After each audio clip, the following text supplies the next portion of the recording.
नमस्कार, मैं Anuj Kumar assembly shop पे काम करता हूँ। मैंने एक इम्प्रूवमेंट किया है। हमारे पास ये एक मशीन थी, सीटी वाइंडिंग मशीन।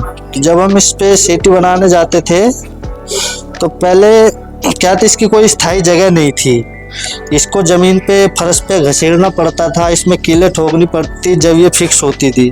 तो मैंने इसको एक जगह निर्धारित जगह पे फिट कर दिया है और इसको वेल्डिंग से एक जगह ही फिक्स करा दिया है और नामकरण दे दिया है। और इसका ये पायदान पैर रखने के लिए ये यहाँ से स्टार्ट होती है, तो इसका भी एक जगह हो गया है और हमारे काम करने में काफ़ी आसानी हो गई है। पहले इसको सेट करना पड़ता था, घसीटना पड़ता, जगह देखनी पड़ती थी। अब ऐसा कुछ नहीं है, एक जगह फिक्स हो गई है तो इस पे यही काम होगा। और बिफोर की फ़ोटो आप देख सकते हैं ये किस कंडीशन में थी। Thank you.